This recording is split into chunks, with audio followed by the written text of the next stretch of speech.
Mark, big welcome to the podcast. Well, thank you very much. It's great to be here. Thanks for having me. Thank you. Yeah, it's been a minute coming. We've talked about it. We've played with the idea, and we're finally here hanging out. Bro. No, I'm looking forward to it, actually. Damien and I are very excited to have you. Yeah, I'm excited to be here. Awesome, bro. All for a good cause.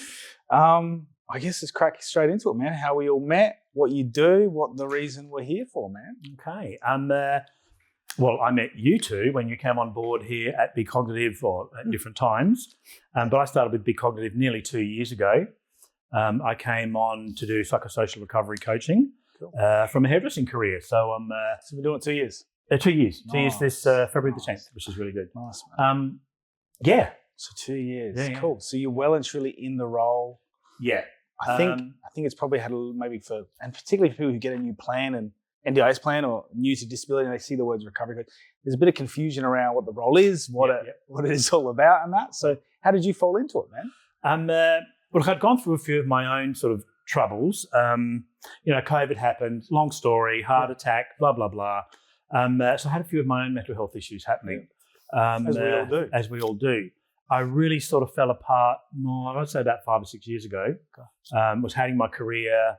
I guess I had a bit of a delayed reaction to the heart attack. I sort of went through some depression, anxiety. I mean, I was going through the whole gamut of not washing, sleeping on the couch. Luckily, I had a great flatmate who was like, you know what? I get what you're going through. Just go through it. COVID happened, and I was living in Sydney, so I just wanted to change my life. I wanted to do something different. So I thought COVID gave me an opportunity to pull a bit of money out of super. I took that. I'm from Adelaide originally. Mum and dad are getting older. COVID split all my friends. Everybody sort of went back home. And I thought, you know what?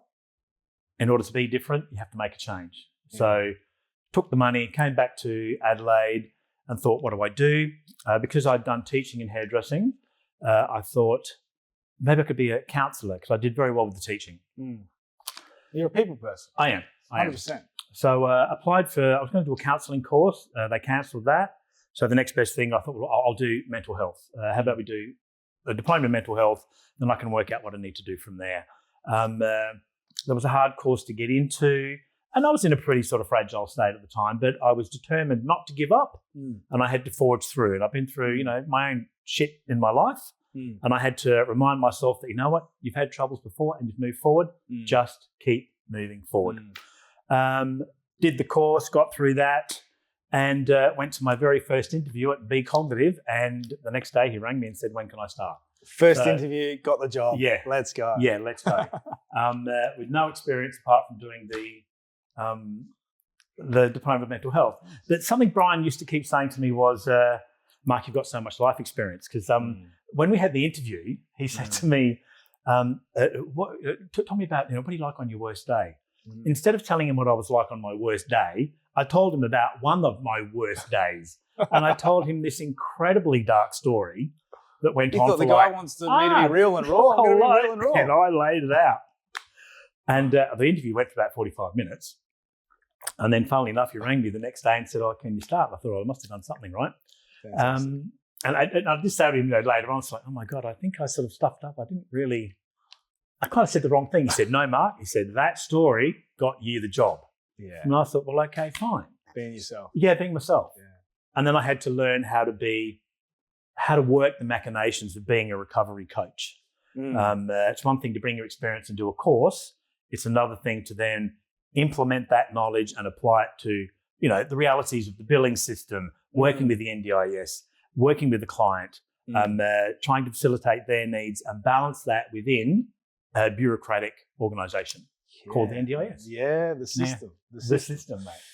The system indeed. Do you just want to, over to you, Damo, bro. I see you with a thought. I was just going to ask Mark, you've been here for 2 years. Yep. My 1 year was last Wednesday. Congratulations. We've known each other for that long. We have. It's been a pleasure 100% of the time. You too. And I think we hit it off pretty much from the get-go. Yep. We're both extroverts. Yeah. Both call it how it is. Yeah. How do you feel your role has changed or how the whole view of your role and the view of the recovery coach has changed from when you started to now? And what is it? Just to add to explain to the audience what a recovery coach is. It's helping people with psychosocial disabilities, okay? I guess the scars you don't see. Mm. The autism, the epilepsy, the depression, the anxiety, those sort of things. And mental health, schizophrenia as well. Schizophrenia, all those. I mean, there's a list a mile long. Yeah. All those sort of things you're helping people cope with. Their inner demons that are pulling them apart. You are trying to help build their capacity so that they can live more independent lives and believe in themselves. It's, I've accessed mainstream health services my whole life, and some of the clients we work with are the unseen, or the, maybe for some, not in all circumstances, not always so visible, but they're the person in the shops that you think, oh, he seems a little bit homeless or a bit rough or a bit like he's struggling. And these are the highly marginalized members of our community that you're in there supporting them, helping them navigate their health. Yeah.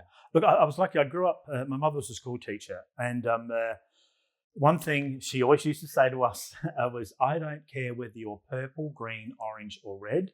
You will be kind to people. Don't you ever let me hear you. If I hear that, my dad would give me a clip over the ear. What did you just say? Don't ever let me. So I grew up with that kind of understanding around me. Be kind to people. Be kind to people. Given a reason not to be, right? Exactly. And it's not really hard to be kind, is it? No, it's not. A lot of people struggle, but I generally don't find it hard to be kind. But like you, if someone treats you unkind, you can be just as unkind as anybody else as well. Yeah. Look, it does take me a bit to get to that point. Same. But you get me angry, and it's not pretty. My kids are actually like that. I'm the easy, the cool dad. Yeah. But they know that when I'm mad, it's obviously for a good reason, and they've just pushed me a little bit too far. Yeah. Absolutely. Mark, when it comes to recovery coach, what should people expect from the service? What are maybe some good news stories of things you've been able to sort of bring together for people? Because I think, with mental health, it's not a straightforward road. Oh, no, it's not at all. It's the ups and downs and the valleys of life. So what is it what are the sort of things you're working through with clients and trying to achieve with them? The first barrier is getting through their mood at the time. They feel marginalised. They feel like they haven't been paid attention to. No one's listening to them. And then, let's be real, they bring a bit of their own attitude in there too. I mean, they're human beings as well. We've all got our little personalities, as my father would say to me. So you've got to break through that so they let you in. So then you can have these conversations with a bit of discord to bring them to the point where they need to be. Yeah. So it's all about building rapport and trust. Without a doubt, it is about having that relationship. Yep. If you don't have that, you are screwed. And if you can't connect with people, you're never going to get anywhere. No. And if you see it as a clinical job where I just need to tick off and make sure they've got their wheelchair out, make sure they've got their, okay, bye-bye. Fill out this form. Yeah, fill out this form and stamp that. Okay, thank you. Okay, bye. So that's not what it's about. In a way, being a extrovert such as yourself, it really helps you play into the character as a recovery coach. Without doubt. I mean, as I did 40 years of hairdressing. I taught for about 10 years. I've taught in TAFE. I've taught in private colleges. I've done movie, TV, theatre. Yep. I've always been out there. And one of my goals in life has always been to lift people up. The reason I did teaching was so that I could inspire people. Look, have them be independent. I'm just making a bit of a click there with this independence, because this is what we're doing with Psychosocial. I would have students in my class. I'd have a couple of gay boys, doing hairdressing. Obviously, I don't want to cliche it, but there it is. Who've been kicked out of their homes, that sort of stuff. So I was able to support them. Girls there with children whose fathers were no longer around, and we're talking young women. So becoming a hairdresser gave them independence, and that was my whole goal. If I can make you independent so you can go and earn money, then I've done my job. And you're a great hairdresser as well, then I've got two feathers in my cap. Athenium Living doesn't just provide somewhere to live, they provide somewhere to grow, thrive and belong. Click the link to speak with a member of the team to see if you're qualified for specialised disability accommodation or to book a tour through one of their homes. And even just simply being a hairdresser gave you the ability to talk to people. And as you know, people that are at the hairdressers generally enjoy a good back and forth chit chat where they literally unload everything on a stranger. the things that women have told me in the hairdressing salon.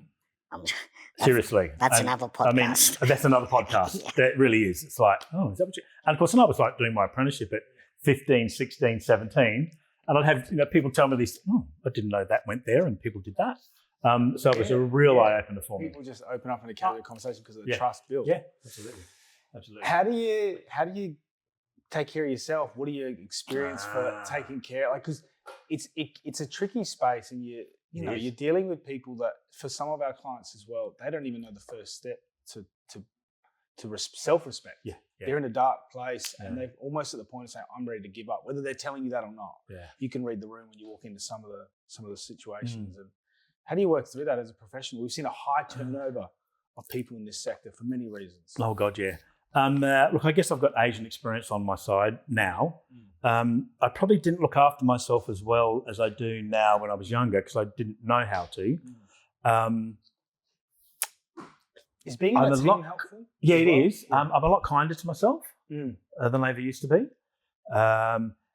Coming back to again, you do the course, you learn a few things, then the reality of being in. One of the most important things that you can do is have a debrief. Yeah. I never realised how important that was until I started doing this job. Because you're in your head and it's like, and it's all churning. You've got to get it out. Yeah. So you walk into a room, and I'm very I'm aware now of if someone's in that state, I drop everything. The billables can wait. Because without this human being functioning next to me, around me, not only for us, but for themselves, we're all lost. Yep.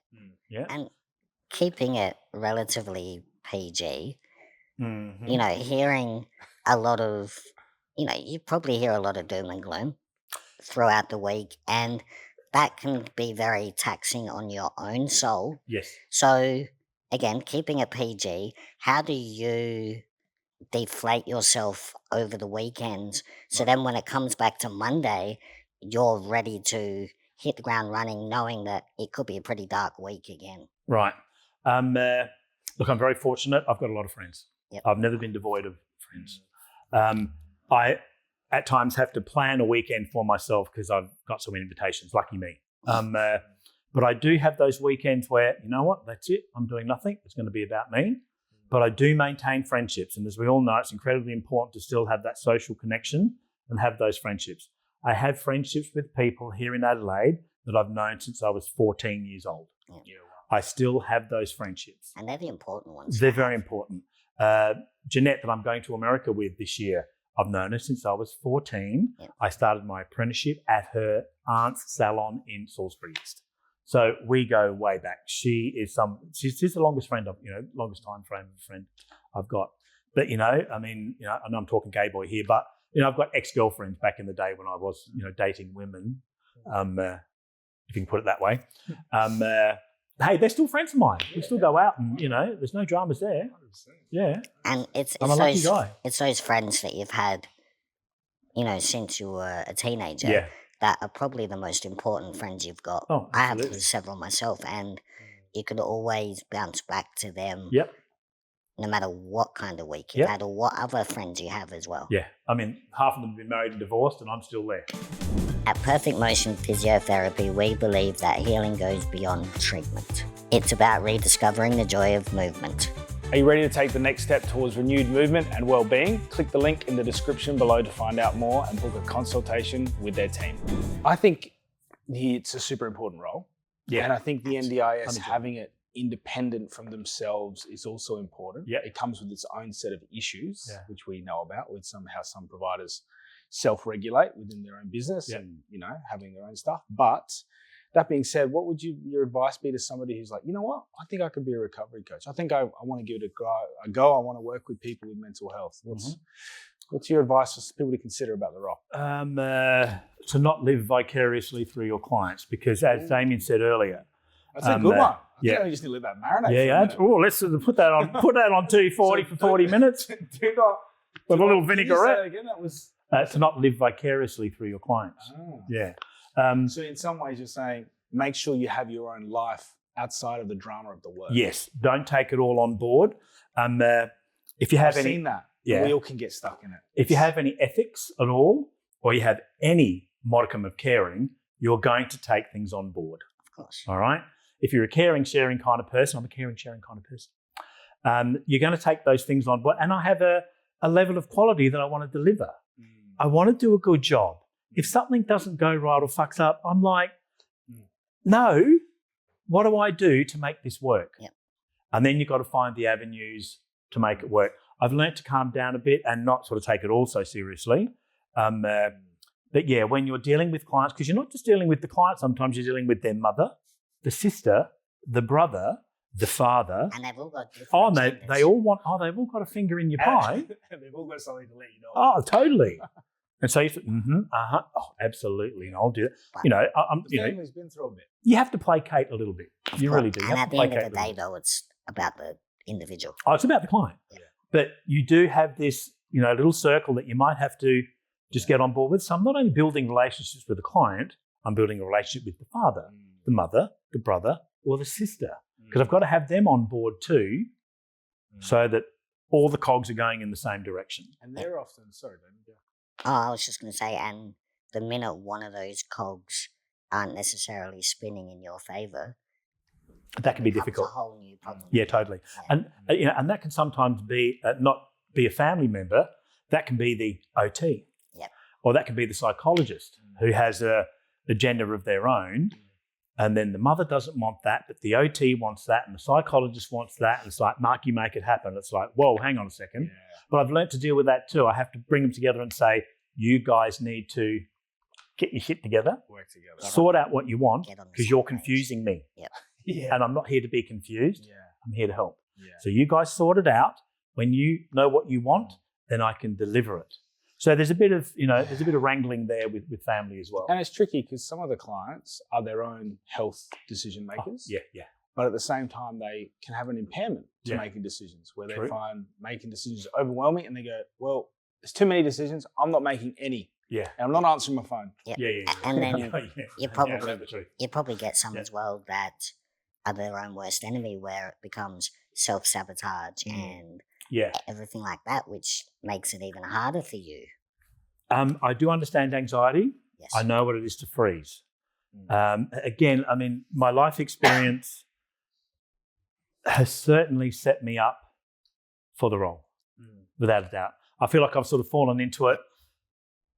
Tell us about that. And yeah, it's Yeah. as How did I fall As a- into the role? as a gay man, that you faced a lot of challenges. Oh, yeah. Whether it be family, social, or anything. Or medical. As a gay man in the 80s, Oh. or a gay teenager in the 80s, Oi, mate. how do you feel that's helped you to navigate now? Well, I know what it is to be part of a minority, a silent minority. And our clients feel that. Let's just put them all in a big white building and fence them off and make sure that no one sees Auntie Joan who lives in the tower. You don't talk about them. You don't. Yep. That's where society has failed, shunning all this sort of stuff. That's where we've really failed. Yes. I mean, the 70s or the 80s, growing up gay was not fun. In Adelaide, we had what was called the family. I don't know, I'm giving you a bit of history here, guys. A group of people who were going around bashing and killing and deboweling gay men. Yeah. So imagine your sexual awakening at 18, 19 years old is reports on the television about gay men being murdered. A body was found in the River Torrens in a bag, you know what I mean? That Mark Langley was deboweled in one of the forests. The TV presenter's son went missing. Kevin Kelvin. Yep, and then you had that boy from out north. I think that was Mark Langley. No, not Daniel. Anyway, Yeah, there was a there couple. was another from out the northern suburbs. Yeah. That just went missing. And then let's layer HIV/AIDS on top of that. Now you're a dirty disease carrying And back homosexual. then, everyone thought you could catch AIDS just by looking at someone. yeah. Yeah, totally. It was, Yeah. yeah. But I mean, you build those fear and insecurities into yourself. Sex was all of a sudden a scary thing to have. It wasn't something to enjoy and be pleasured with. It was, can I see your medical reports? You know what I mean? That's not a great way to start. Hey, let's go on a date, but first, can I read all your... Yeah, totally. And that's sort of how it got in the sort of late 80s to early 90s. It's almost becoming a recovery coach later in life has played into kind of this strange accumulation of events that's led you here. That's been kind of almost like the feather in your cap, like you said earlier, of being like, I'm ready to kind of like help another group that have been through a bit of completely different things, perhaps. But also just like being like, hey, family dynamic, hey, individual with health needs. The stigma is still the same. I can listen and talk. Like the stigma of mental health now is still probably the same type of stigma that you dealt with back in the 80s. Yeah, absolutely. I mean, things are changing.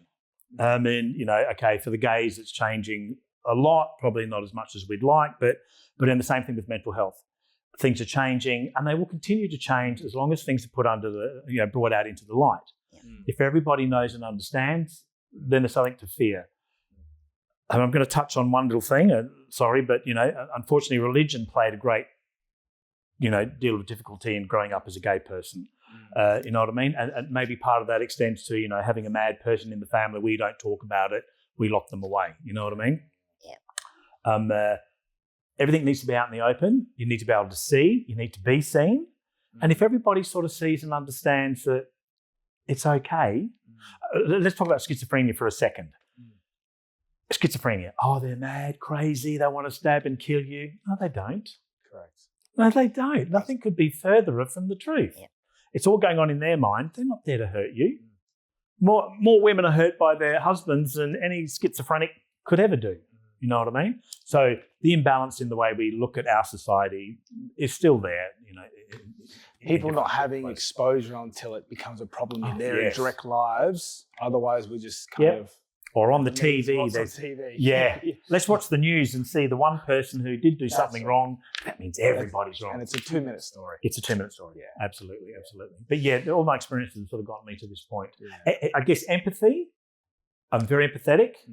And I do understand what it's like not to be involved. Beyond Plan managers don't just take charge of your NDIS plan. They empower you to take charge of your journey. Their expert team is dedicated to seeing your NDIS plan unlock its full potential and seeing you thrive.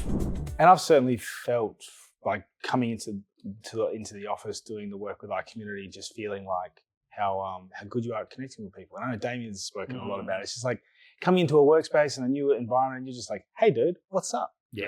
And that ability you have through your life experience to meet with your clients, man. I'm giving you a compliment now. I know.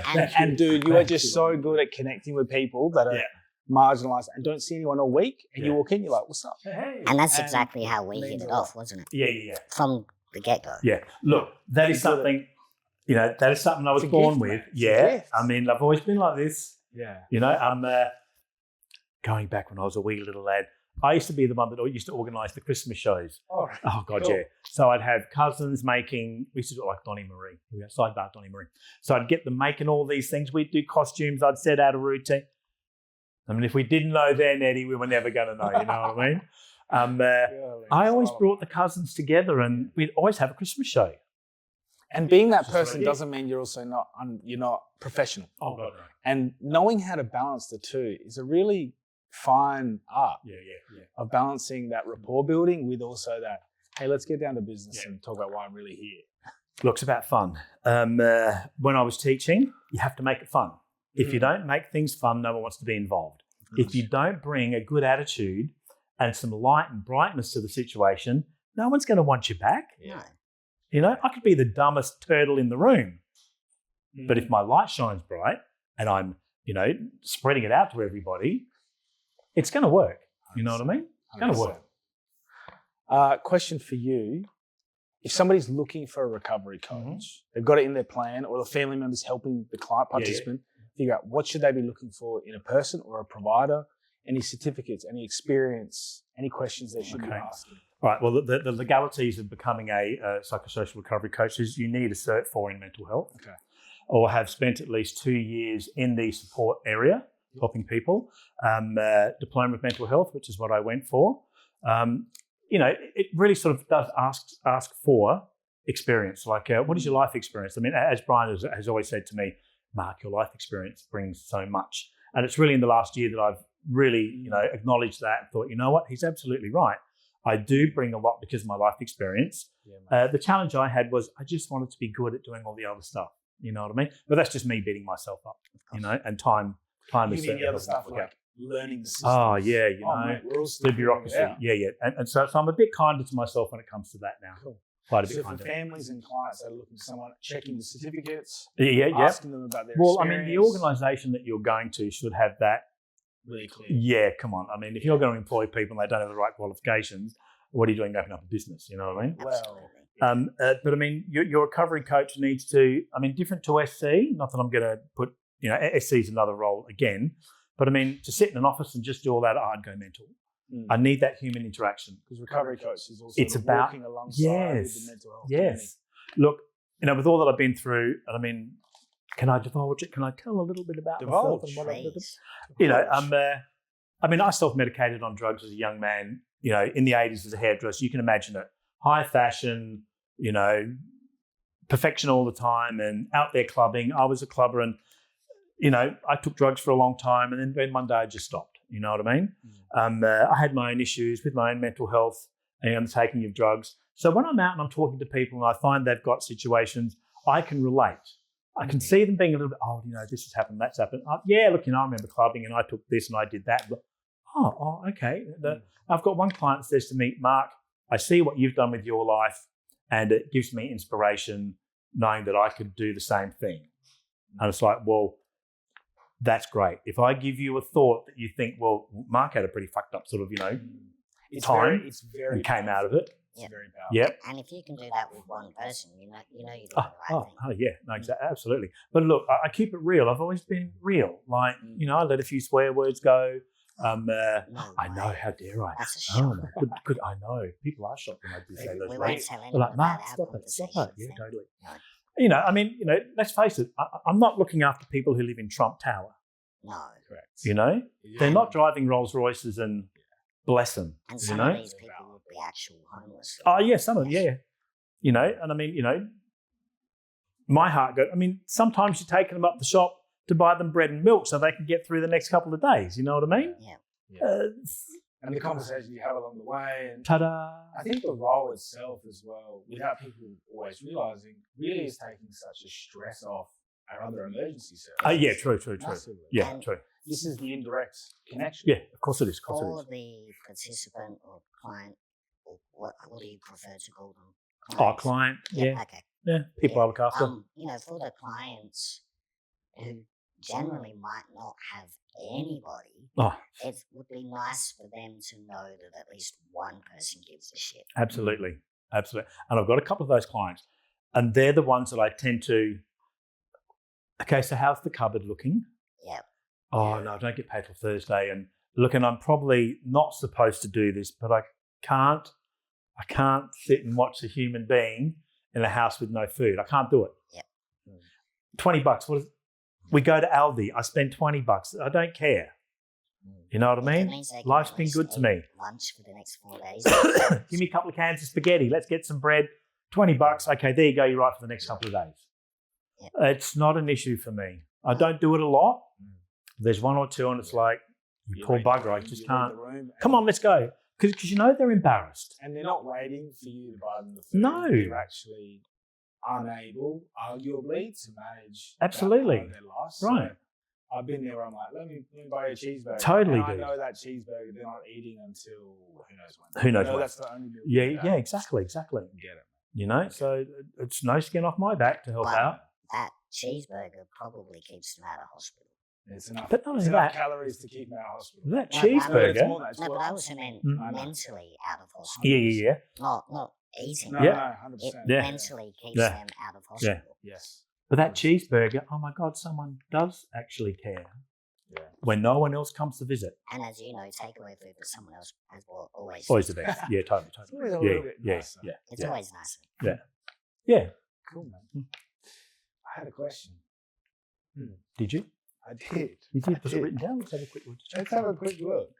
I'll play the elevator music. Waiting music. Okay, here's one. Yeah, for yeah, you. cool. Really, have you got a good news story? And I mean that in the sense not of like the romantic Walt Disney story where everything's a happy ending, because that's not always real life. And it's not mental health. It's not we now whisk away into this perfect, sunset life. But is this, what's the story of like a success that you've seen in a client, which may even on the outside look like a small win, It's actually substantial for what recovery coach does. Okay, Tracy. Okay. Okay. We'll just call her Tracy. Or we can beep it out. Yeah, we can always beep. Look, I'm just saying, Tracy. Just being able to get her a scooter, get her into her equine therapy. I've got the speech pathologist and the physiologist saying to me, "What have you done?" Her attitude is just so different. I've just managed to get her the things that she needs from the system to enable her to live her everyday life. So you're basically helping her make it work for her. Yeah. So she has been a lot easier to deal with. I don't really want to say it like that, but she has been easier to deal with because she's not so worked up and so stressed and so anxious. Gotcha. I also know too that when she gets a little bit blah, blah, blah, blah, blah, blah, it's like, that's okay, mate. What's going on? And then she comes back to zero with me because she knows I'm there to help. But again, it's that rapport building. You build that rapport and you get a few notches in the belt where you've, been able to achieve things and their trust with you is there. Because I guess they might have been stuffed around quite a few times by the system.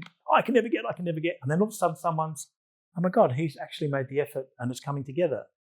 So then that trust is there. So when I do say things like, you know what, I really can't get that for you. Okay, Mark. Now that didn't happen in the first year I was here. What do you mean you can't get that? No, why shouldn't I? Blah, blah, blah. Everybody wants.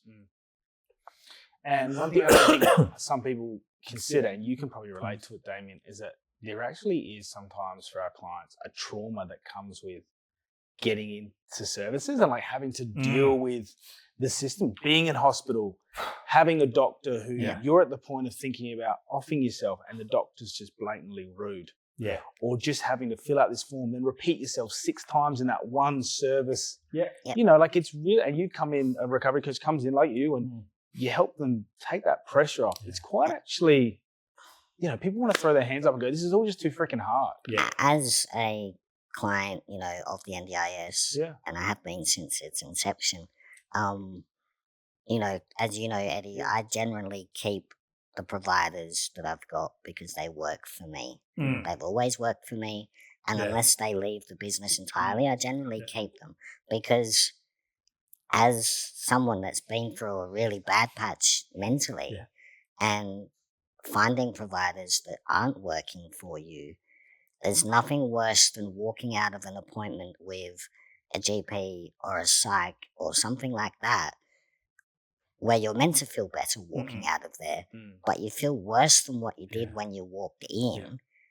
There's nothing worse than that because you actually feel like then you have no one to turn to. Exactly. So it's really important to have the good recovery coaches, the good physios, the good psychs, the good overall NDIS package that work together. Yeah. Because then, as you were saying, it hasn't made her better, but she's coping with disabilities. Yes, better. And therefore the negative aspect isn't as pronounced. Thank you. Pronounced was the word I was going to use. Yes, it's not as obvious. It's not as obvious. Yeah. Because she's dealing with it better. Yeah, for sure. Yep. Yeah, very cool. Very cool. Yeah, no, it's been an interesting journey. If you had one thing to say to our listeners, whether it be about mental health or recovery coaching, what would it be? You're not alone.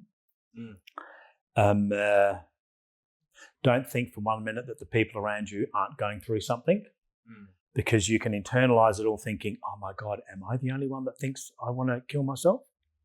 No, you're not. A lot of people think that way. I mean, I've had those ideations all my life and never really saw it.